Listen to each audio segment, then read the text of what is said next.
This is a quiet glimpse into our life on our off-grid farm as we move through autumn in the middle of a drought. It's a season of contrast, cool, misty mornings and dry, fragile land beneath our feet. I'll take you through the rhythms of our days, the small harvests, the challenges of water, and the ways we're trying to care for the land, even as it struggles. We'll be working on our well, checking on the trees and garden, harvesting what we can and preparing for the colder months ahead. But it's also a reflection on what it means to be connected to the land, to feel the seasons shift and to witness up close the impact that drought can have. There are moments of difficulty, but also quiet beauty and small things that keep us going. Autumn has finally arrived here on our off-grid farm. And for the first time in months, the air feels different. There's a softness to it now, a coolness that settles into the mornings and wrapping itself gently around the land. And when the sun rises, steam lifts slowly from the ground, like the earth itself is exhaling after a long, exhausting summer. And even though it's beautiful, even though it feels like relief, the land is still hurting. We're in the middle of a drought, the worst I've ever experienced in my life. It's hard to describe just how dry everything is unless you've seen it for yourself. The grass hasn't just turned yellow, it's disappeared. What used to be soft underfoot, alive and green is now just bare earth, dust.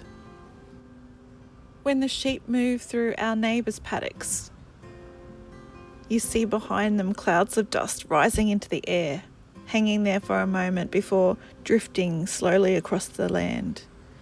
It feels fragile, like everything could just blow away.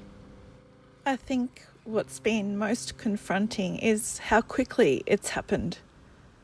It reminds me that the balance that we rely on is much more delicate than we tend to believe. Down at the well, we've been dealing with a challenge. We recently had our well water tested just as a precaution before we started using it on the garden, and the results came back not great. There's lots of lead, copper and other things that we don't want anywhere near our food, our garden or our bodies. So after speaking to a few people, we decided that we would pump out the water that's sitting in there using our old pump and then replace the metal pipe that's inside the well with plastic. We don't really know if it'll fix the problem, but we're going to try. So while we're down at the well, I just took a moment to look through our quince trees that we planted out here. They've always been quite hardy, quite resilient, and many of them are still alive, but they're struggling. The leaves are dry and the branches look tired. And our Chinese pistachio, citrus, plum, cherry, crabapple, nectarine, they're all still here, still trying, but they're a little stressed, so I'll need to give them a big drink of water. The nectarine has grown heaps, but it still looks very stressed as well. Soon they'll begin losing their leaves, slipping into dormancy for the winter, resting, waiting, hoping for rain. Our potato plants have all died back, so we decided to dig them up. It's something I've been quietly hopeful about all season. Yes, this year I tried to do things properly. I actually bought the seed potatoes thinking maybe that would make a difference. The past couple of years we've just used old potatoes that have just started sprouting. And I thought maybe that's why our harvest was so small, but as we dig them up, that hope slowly fades. There are potatoes, but not many, and most of them are really small. Enough for a few meals maybe, but no better than what we've had before. Standing there, holding them in my hands, I couldn't help but wonder, was it the drought? Did we not water them enough? Could we have done something differently? Or is this just part of farming, something just accepting that some seasons won't give back what you hoped? Before we lived like this, I used to see drought as something distant, something that happened to other people. Farmers on the news, standing in dry paddocks, talking about losses, about uncertainty. And I felt for them. I really did. But I didn't understand it. Not fully. When you live in towns and cities, you're somewhat protected, disconnected from the land, from the seasons, from the direct consequences of weather. But out here you feel everything. You see it every day and you watch the land change, slowly at first, but then all at once. And when the place you love, the place you depend on, starts to struggle, it affects you more than I expected. Watching the landscape shift from green to brown to bare earth, it's not just visual, it's emotional. There's a kind of grief in it, a quiet, heavy feeling that something is out of balance.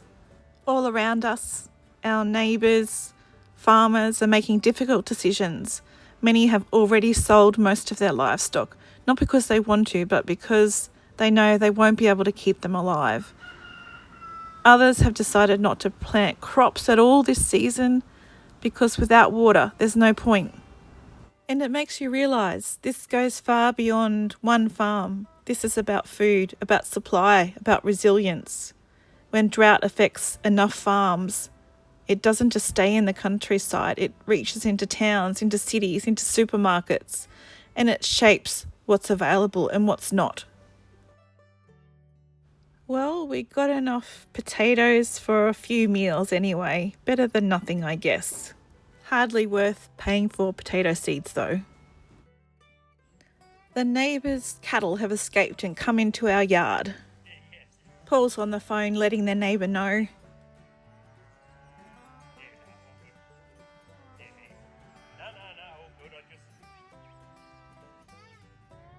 Paul's put a blackboard up like a wall to hang his tools up in his shed. And meanwhile, I've been painting some garden signs with some black paint, or chalkboard paint, so that I can put some more signs in the garden. And there are little moments of joy. We harvest our first dwarf Cape gooseberries. The ripe ones are golden and soft and surprisingly sweet, somewhere between a cherry tomato and a grape. I tried one of the green ones, even though you're not supposed to, and instantly I regret it. It's very sharp and tart. Definitely not really ready. Would you like some gooseberries? Surprise. Do you like surprises? There's 2 for you. 2 for me. Now these meant to be yellow inside. Yellowy. Oh, there we go. Yellow. Mine was a bit green, the one I just ate. Uh-oh. Oh, not bad. It's like a little Oh, that's a bit green. tomato. Yeah, but a little bit sweeter that one was, but that one's looking... Like a grape? That one's looking a bit unripe. Yeah, grape texture between a grape and a tomato. A cherry tomato grape, so that was great. So now we're just chopping up some old dead plant material to put in the compost. So some of you may already know that I've been studying the Diploma of Sustainable Living, which has been taking a lot of my time, and that's one of the reasons why I haven't been able to put out as many videos as I normally would. But my diploma has been eye-opening, and it's been like a quiet, steady realization of how interconnected everything is. And one of the things that keeps coming up is how our everyday choices add up. Not in a way that feels blaming, but in a way that feels empowering. Because it means we do have influence, even in small ways. One of the first things that we talked about in the diploma was about how easy it is to feel like climate change is something far away, something too big to touch, but it stayed with me. The idea that change doesn't come from one perfect action, It comes from many small ones done imperfectly by many people. So I've been thinking about that a lot lately, especially out here in a season like this. And I wanted to share a few simple things that I'm learning. I'm trying to practice them myself, not perfectly, just intentionally. So before bringing something into your home, just pause for a moment and ask, do I really need this? Will I use it often, and will it add something meaningful to my life? Because everything we buy has a story behind it, and they're resources taken from the earth, and there's energy used to create it and fuel used to transport it. And sometimes choosing not to buy something is just as powerful as anything else we can do. Try to choose less packaging and reuse what you already have. Bring your own bags. Small things, they add up. Food is another big one, not in a restrictive way, but just becoming more aware. Eating more plants, more seasonal food, and when possible, supporting local growers, because the closer food is grown to your home, the less it has to travel and the more connected you'll feel to it. Growing your own food as well is something that you could do, even if it's just herbs on a windowsill. You begin to understand how much care it takes, how much water and how much patience, and it makes you value it differently.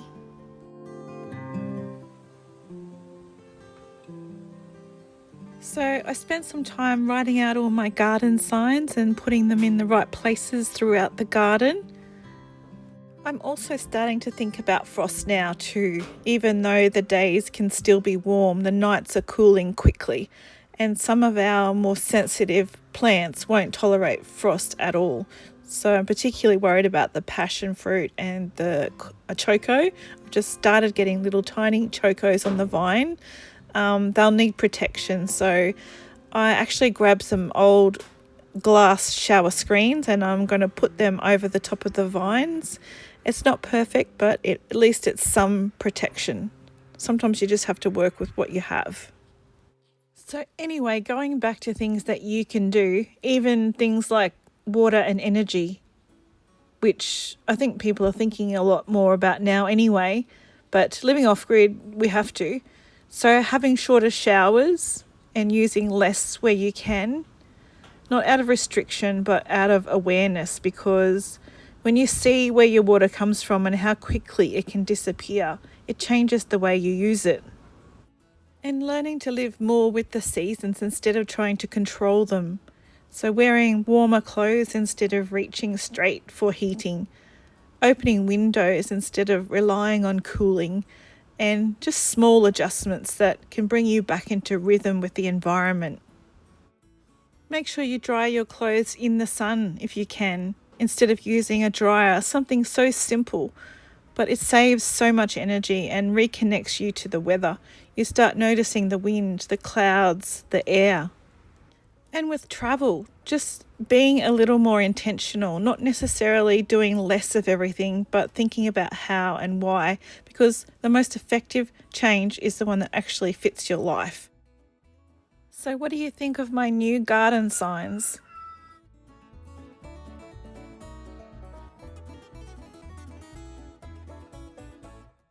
Composting is another important and very simple shift that you can do. Instead of letting food scraps become waste, they become soil again, something that feeds the next season.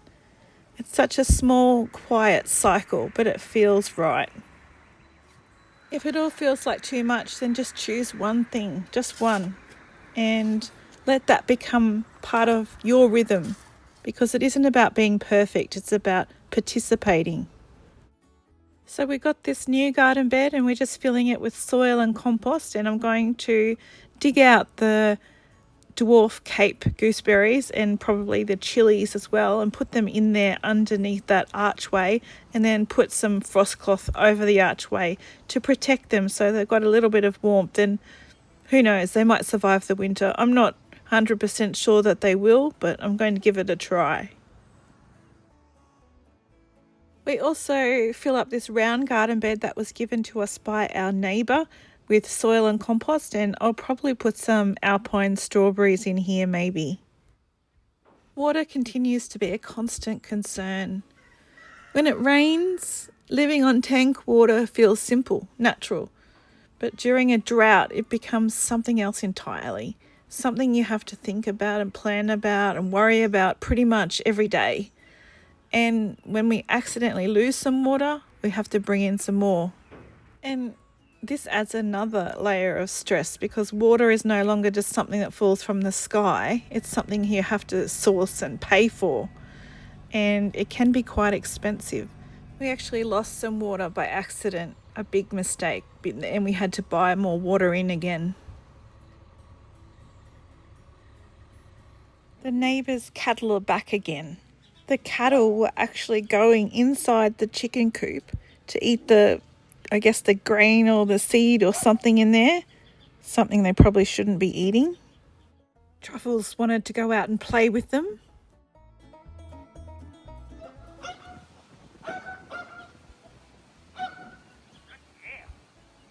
And Paul the drover had to walk the animals back home.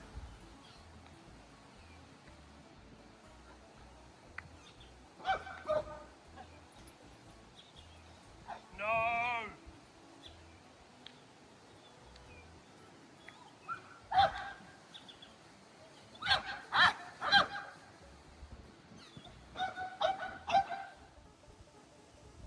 A hooded robin visits us. This bird is actually endangered in New South Wales, and so I was pretty excited to see this one. The zucchinis are still producing, but they won't last much longer in the cold now, and the peas are starting to come up, reaching gently towards the light.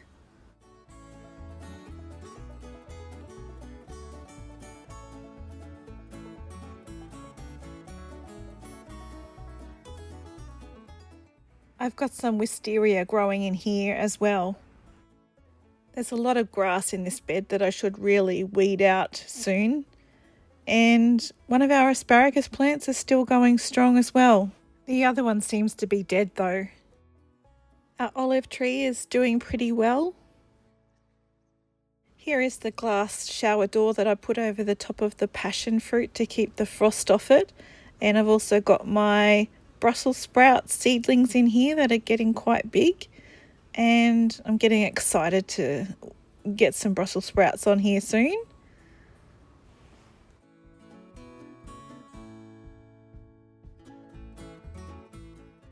I've also got some snow peas and some sugar snap peas that are popping up at the back of this bed here as well, so that's pretty cool.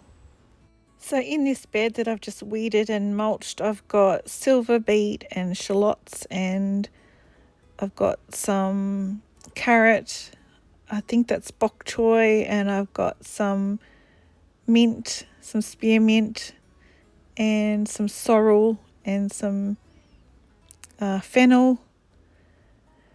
I've got some rhubarb and heaps of cauliflower. Obviously that's what I'm focusing on at the moment, and I've got some parsley and some lucerne or some alfalfa up the back there. And up here where we just pulled out all of our potatoes from, we've weeded and we've planted garlic in there after soaking the garlic in seaweed overnight, and that's garlic is growing alongside the horseradish. I've also planted some saltbush. It's a hardy, drought-tolerant plant, and it's adapted to these kinds of conditions, so I'm hoping it will establish well, assuming the kangaroos leave it alone.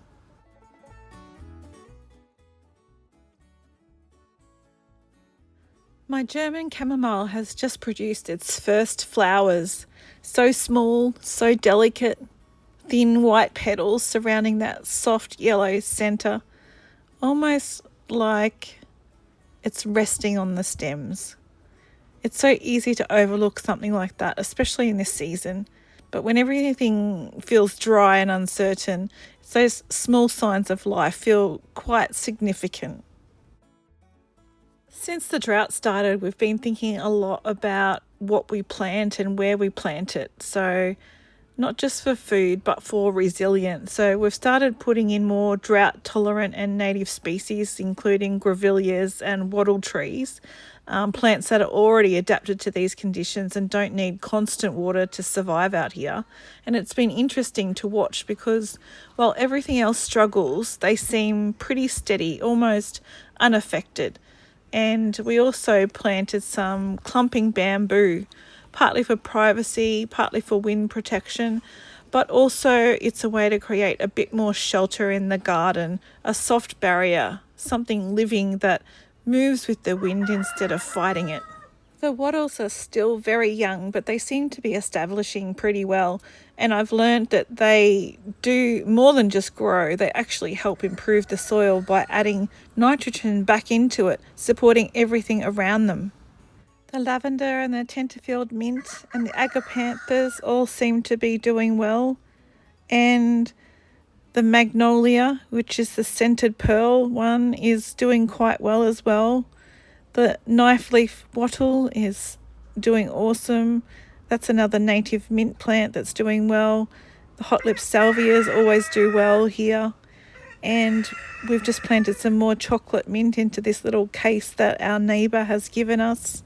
That's a gardenia and that's got some new growth, so that's doing well. And then we've got some dianthus there, I think it is. And those flowers are just so beautiful and bring a nice pop of colour.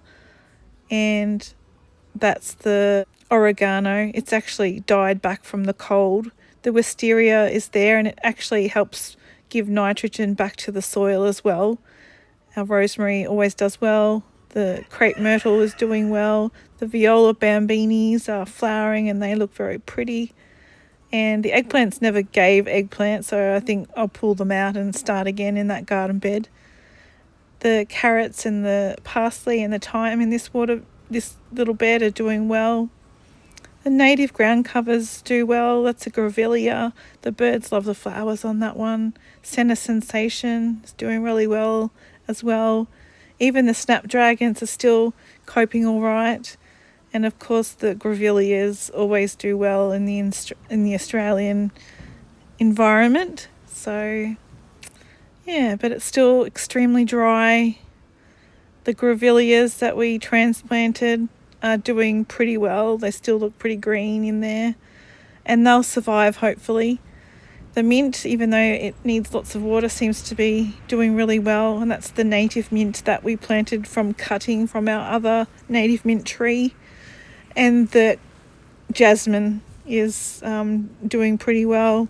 The yarrow is surviving. It's pretty drought tolerant. And that's the chocolate mint, so that also needs a fair bit of water, but we've obviously been keeping it up enough.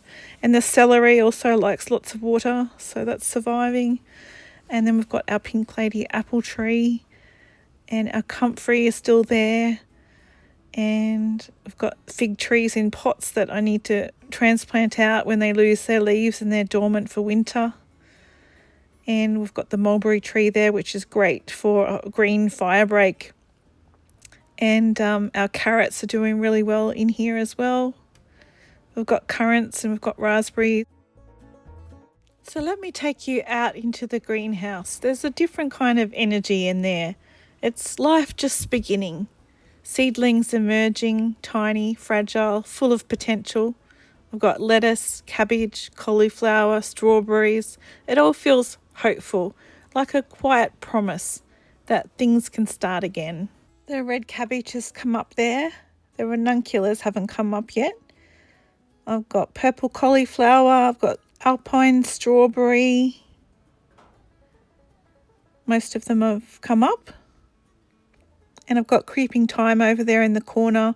I'm going to put that in between my path pavers in springtime. And I've got my lavender down here because I've run out of bench space in the greenhouse. And I've got some cabbage in here. This is early Jersey Wakefield, and my salvia, my hot lip salvia that I grew by cuttings are starting to take, which is amazing. And the Livingston daisy mix, they're all popping up now as well. Tiny little ones. yeah, I've got plants everywhere in here. Some living, some dead, but there's lots of lavender there as well. Got my avocado tree back in here. All the things. Back out in the garden, I try to focus on the small things because sometimes that's what keeps you grounded. I've just healed up or mounded the dirt up against the cauliflower just so to help keep the stem stable in the wind. A single flower blooming despite the dryness, soft petals, vibrant colour, completely present in its moment. And I think maybe that's part of it. Learning to notice, to appreciate, and to continue caring even when things feel uncertain. Because this life, this connection to the land, it's not always easy, but it's real, and it teaches you things you can't learn any other way. And in times like this, it's those moments that carry you through.